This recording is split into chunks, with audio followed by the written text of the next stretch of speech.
Hello, welcome to Hardcore from 1979. Written and directed by Paul Schrader.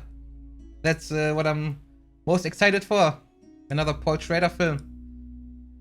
And also directed by Paul Schrader. Yeah, George C. Scott again. General Patton himself. And yeah, this film is about a man who is searching for his daughter, and she's in the porno business. That's all I know. And he's strictly religious, and that's yeah, troublesome. Let's say that. Yeah, and if Paul Schrader is known for one thing, then it's his hardcore characters. So yeah, that's what I'm most excited for, the writing aspect of it. I mean, the story is pretty simple, but I can imagine that the characters are very deep, and yeah, there's a lot of conflict in the character itself, if that makes sense. Yeah, other than that, oh yeah, Peter Boyle is in it, who was also a taxi driver. And he also played the father of Raymond from Everybody Loves Raymond. Yeah, and that's pretty much it. I don't know what else to say, so let's rock. Precious memories. Opening with country music, interesting. Similar to 5 Easy Pieces. Rural neighborhood and winter. And hardcore. I like the music. Gives a good vibe. But does it match with the rest of the film? I doubt it.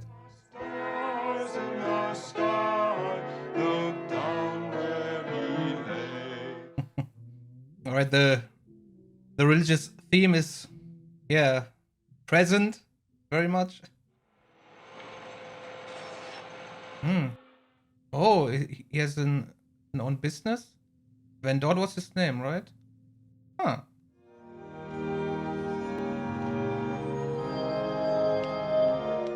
Interesting music choice with the organs. Also sounds religious. But I, body and soul, both in life and death. Everyone who's sitting there looks like this. Mrs. Steensmith calling from California. Kristen's disappeared. Oh, interesting. Okay, she's just missing. And what I forget to mention in the intro was that the story also reminds me of Paris, Texas by Wim Wenders. That's also a great film. Has a similar theme to it. Mast? VanDorn. It's my brother-in-law, West. So he's a private investigator? Huh. Okay. I get $750 a week minimum. Ooh. May seem like a lot to you, but it ain't. In this time, in the 70s, that's a lot. Maybe it'd be better if you go back home. You find out if she knew somebody out here. Well, no need to worry. She's probably just fucking around.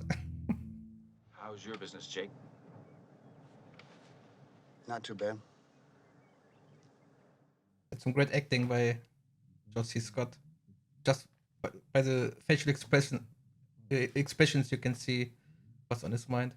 Have you ever seen any pornographic movies, Jake? You already found her. Aye. No, he sees. Now he sees his own daughter. Shit. Turn it off! Turn it off!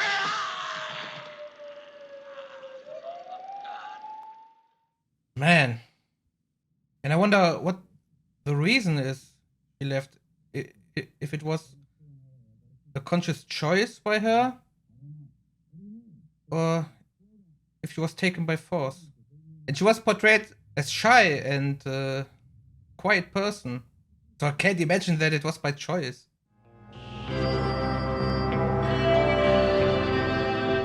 And now the music changed. Location changed. Music changed. Not religious anymore. could share a lot of things with you. I try to be giving. This guy. That's how he found her. Probably by mistake. He was watching a porn and then, hey, wait a minute. Hey, I'm only human, you know? Get out. This is my own apartment.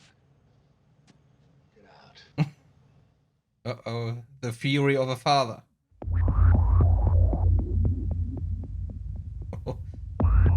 Now the music. I think the music represents his state of mind. Now he's very disturbed and angry.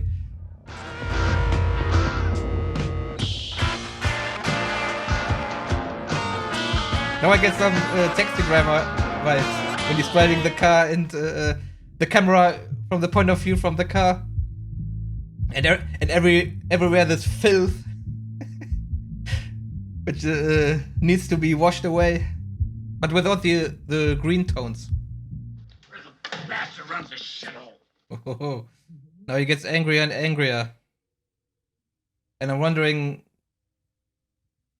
if he will purchase a gun at some point, and if so, then when, and in general how far he would go. I'm interested in financing an adult feature film. And I want this girl. Do you know her? So he is adapting to the situation. Start small, and you come around the set. I'll see if somebody wants to take your 50 from you. You can get into business. I appreciate that, Bill. Yeah, interesting. That was partly a success, I would say.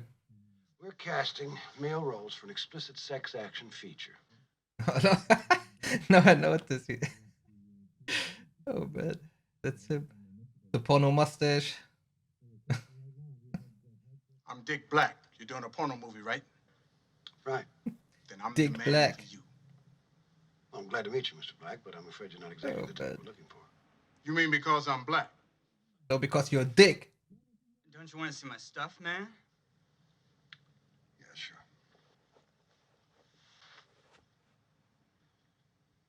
All right, thank you very much. Hey man, what's happening? That's the guy, right? I've done a lot of good work, you know. Shorts, features, no major roles yet, it's true, but Yeah, that's him. that was one freaky bitch, man. I don't know what she was into. I just don't want Oh. anything to do with her again, okay? My prick was so red and sore and chewed out, I couldn't walk for a goddamn week. Ah! Man. Now it's going to the dark side. I know this chick named Niki. She would know. She knows where he lives. A girl named Niki. That's the girl in the first porno where the private investigator was watching the shooting, or the shoot? Is it shooting? The shoot.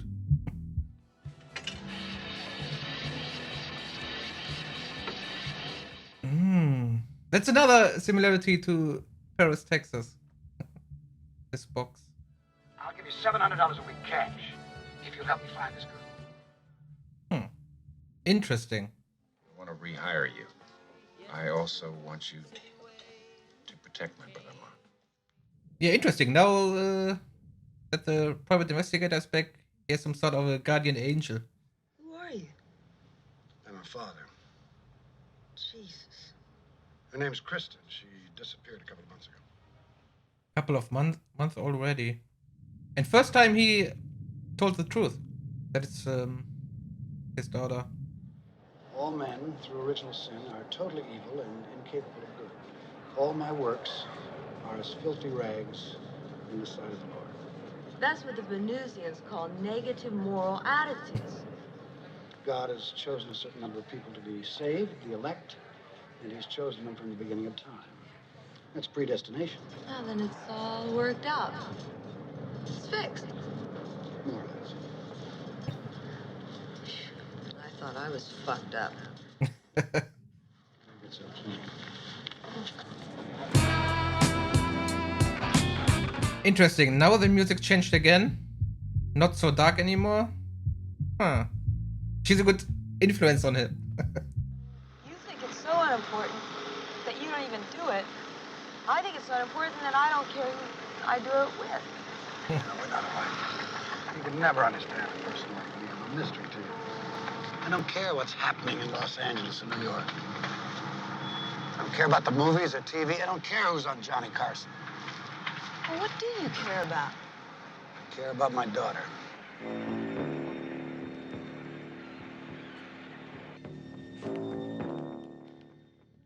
Now again, the music change, right? He's with Rattan. What does that mean? What does he do? He deals in pain. You really think this guy's gonna get himself in trouble? He's a religious type. You figure it.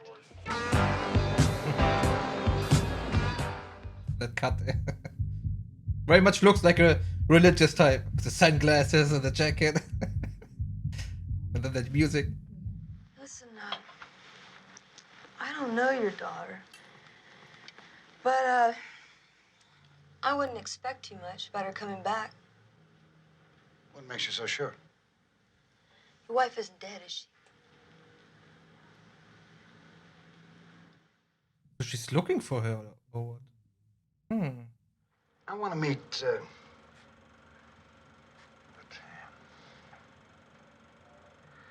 What is that? Some kind of chair? I never heard of no rattan. He did, based on his expressions. Meet me here today at 8 o'clock with the money. And we'll go see the film. Good. Also, the composure he has now. First he was very angry. Now he's the character can now act and compose himself.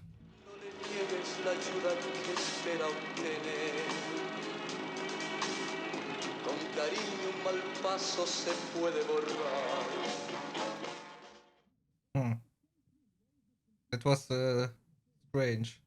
My daughter's been missing for 5 months. Now, today, I saw Rattan kill a girl. Wait. Kill? Real? What the fuck? But is he sure that was real? That he killed her? Because I was assuming it's just an act for the film. Now it gets very dark. Police know about Rattan. They know he's here with you. Get the fuck out of here. Oh.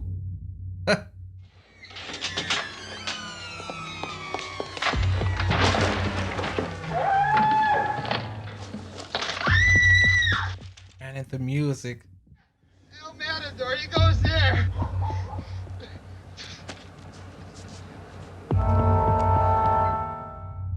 And he's unarmed the whole time, right? And this Rattan is a killer and probably armed. Rattan. But I think the private investigator has a gun. There he is. And there she is. Don't move, Rattan! Freeze, asshole! Oh man.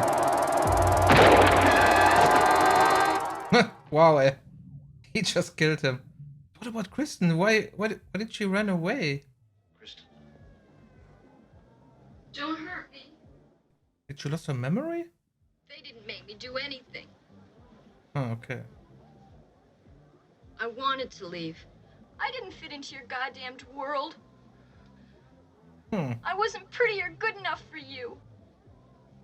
You never approved of any of my friends. You drove them all away. I'm with people who love me now. You robbed my life. I don't think so. I do love you.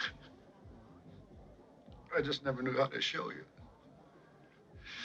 It's just my damnable pride. Just get away. Please.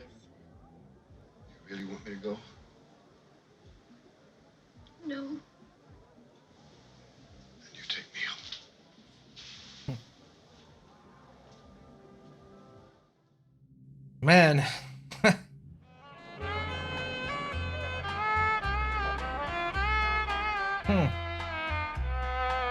You know how it began with this country music.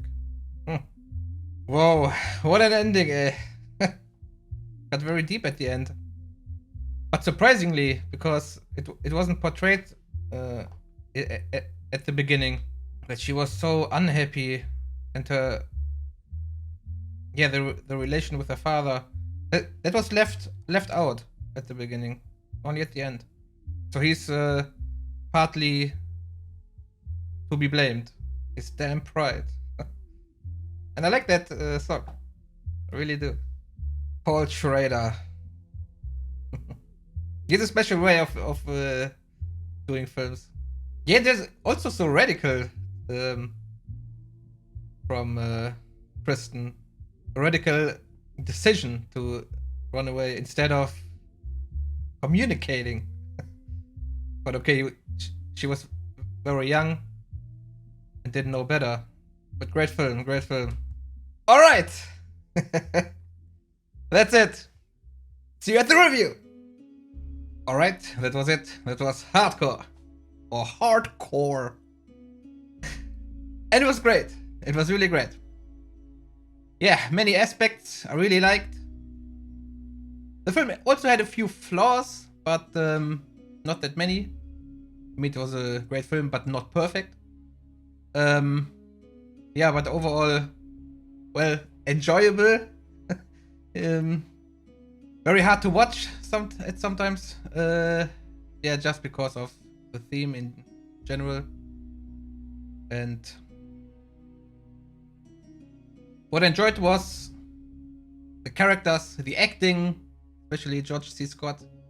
He was very great in it. Yeah, also Peter Boyle was nice to see that he was in it. He was also in Taxi Driver, also written by Paul Schrader. And yeah, that was a typical Paul Schrader film. This time also directed by him. The only film he's written I've seen on this channel, was Rolling Thunder. But this is the first film he directed on this channel.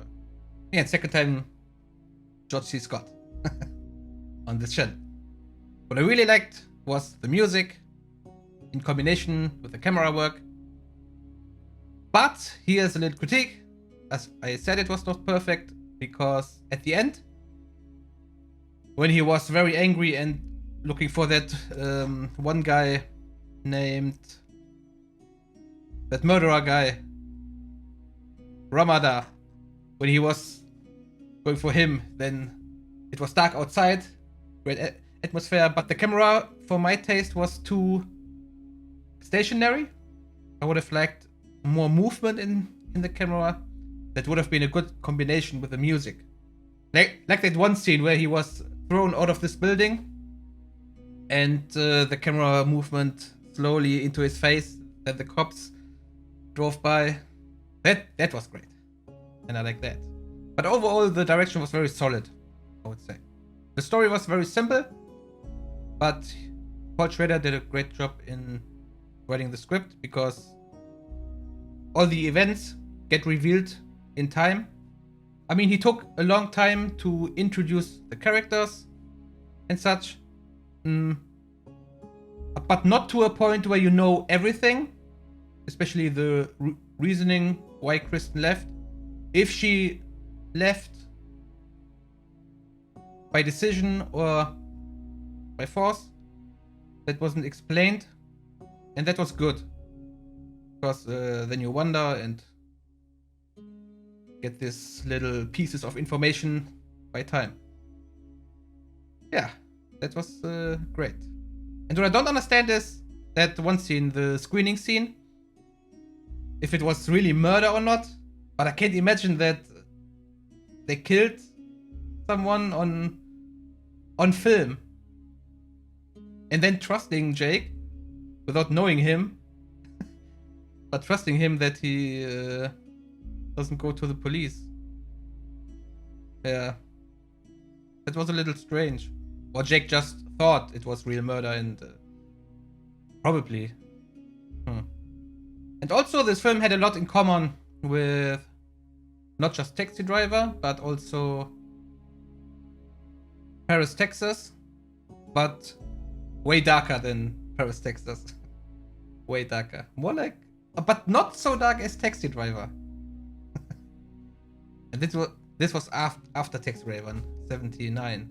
Taxi Driver was 74? No, 76. So 3 years after. And Rolling Thunder was 77. So in between these. Yeah, that's interesting. Oh yeah, and this film had surprisingly a lot of comedic moments. I mean, dark comedy, but still, it was very funny at times. But only later on, when he was with, what was her name, Niki. They also had a great dynamic. I think without her, he would he would be out of control even more than he was already. And here's some trivia.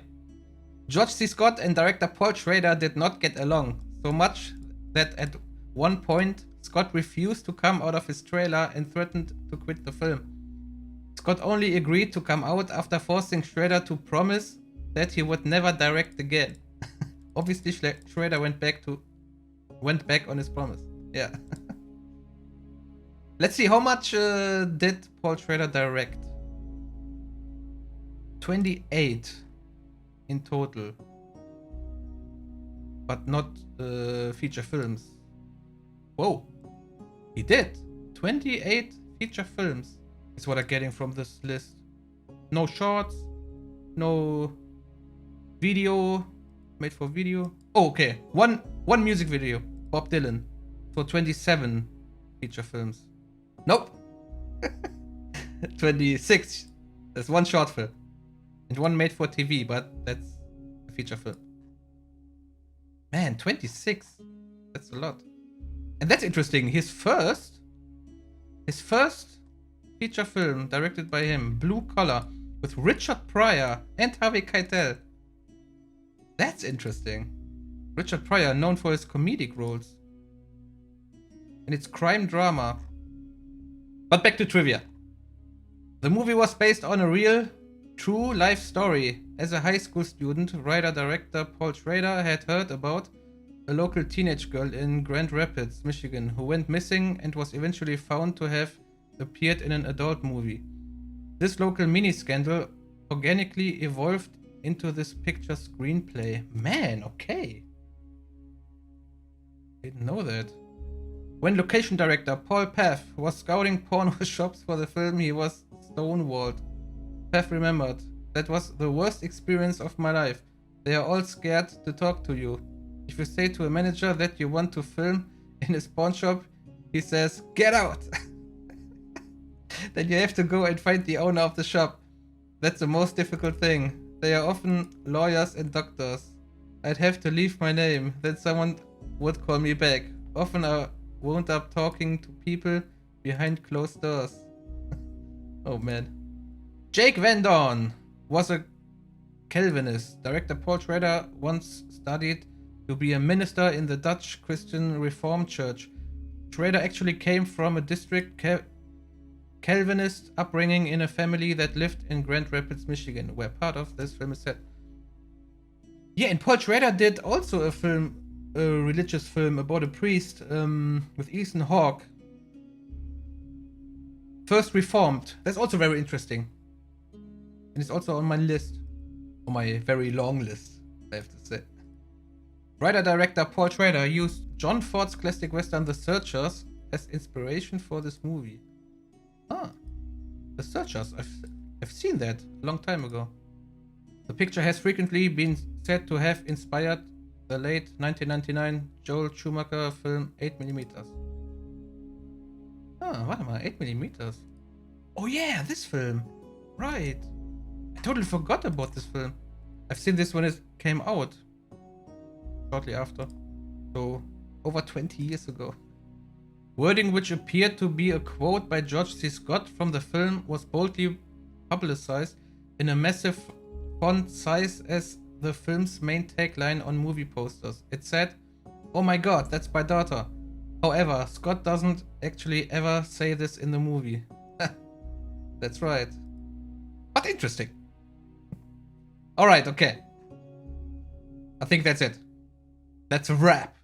How do you say in film business? Okay. Yeah. Last words overall. Great. I enjoyed it. Very well done.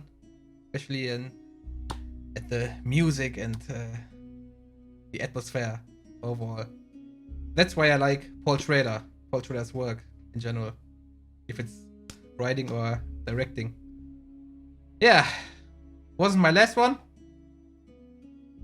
There are a few on my list. And yeah, I would say I'll see you then. Bye bye.